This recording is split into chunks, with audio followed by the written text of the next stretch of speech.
एक दिन ऐसा हुआ कि लेखक मोटर दुर्घटना के कारण आहत हुई, यानी घायल हो गई और उसे अस्पताल में रहना पड़ा। उसका कमरा बंद रहता था, लेकिन साफ सफाई के लिए वगैरह जब कमरा खोला जाता था तो वह झूले से उतरकर दौड़ता और आकर देखता, लेकिन उसे पता चलता जब लेखिका नहीं है तो वह घोंसले में जा बैठता। जब लेखिका वापस आई तो उन्होंने क्या देखा? सभी उसे काजू देते थे क्योंकि उसे काजू पसंद था, बाकी खाद्य देते थे, लेकिन वह बहुत ही कम खाता था। और उसके झूले की जब लेखिका ने सफाई की तो वहाँ उसे क्या मिला? बहुत सारे काजू मिले। लेखिका आराम करने के लिए सो जाती, तब वह तकिए पर सिरहाने बैठकर, तकिया तुम्हें मालूम है जो हम सिर के नीचे लेते हैं, तो वह सिरहाने बैठकर सिर के पास बैठकर नन्हे नन्हे पंजों से उसके बाल सहलाता और इतने हौले हौले सहलाता कि लेखिका को लगता मानो एक परिचारिका उसके बालों को हट रही है, यानी मसाज कर रही है। परिचारिका यानी जो किसी पेशेंट की देखभाल करती हैं, जिसे हम नर्स कहते हैं। जब गर्मियों के दिन आए तो लेखिका घर में बैठकर काम करती। गिल्लू भी बाहर नहीं जाता था, झूले में बैठ जाता था। और उन्होंने अब गर्मी से बचने का एक उपाय निकाला था। वह क्या करता था? लेखिका जो सुराही पानी में से भरी हुई सुराही रखती थी तो उसमें उसके समीप, उसके नज़दीक बैठता था और ठंडक में रहता, मतलब उसे ठंड मिलती।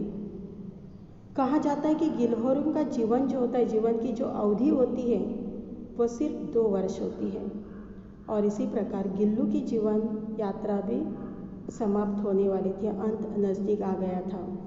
तो दिन भर उसने कुछ खाया न कुछ पिया और मानो उसे यातना हो रही थी। रात में अंत की यातना उसे हुई, अंतिम यातना। तो वह झूले से उतर गया, लेखिका के बिस्तर पर आया। तब लेखिका को पता चला कि उसके पंजे ठंडे पड़ गए हैं। वह लेखिका की उंगली पकड़कर हाथ से चिपक गया। तब लेखिका को याद आया जब ये गिल्लू लेखिका को मिला था, उसकी जो मरणासन्न स्थिति थी और उससे लेखिका ने उसे बचाया था।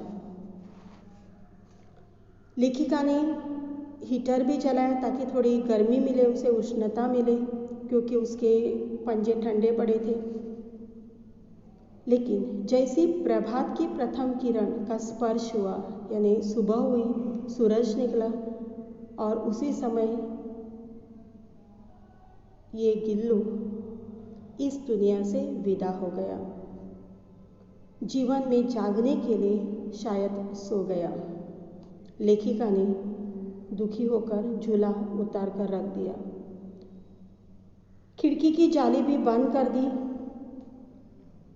गिलहरियाँ, जो नई पीढ़ी थी गिलहरियों के जाली के उस पार चिकचिक करती थी, मानो इस गिल्लू को बुलाती थी। फिर बसंत भी आ गया और अभी जो मैंने शुरुआत में बात की थी, लेखिका ने क्या किया? तो सुनजुई की जो लता थी उसके नीचे ही गिल्लू को समाधि दी। क्यों? क्योंकि वह सुनजुई की लता उसे बहुत पसंद थी, बहुत प्रिय थी। और लेखिका को एक उम्मीद भी थी, एक दिन बसंत में सोनजुई के कली के रूप में ये छोटा जीव खिल जाएगा, फूल के रूप में खिल जाएगा, मैं उसे देख सकूंगी, और यही एक संतोष उसे था। धन्यवाद।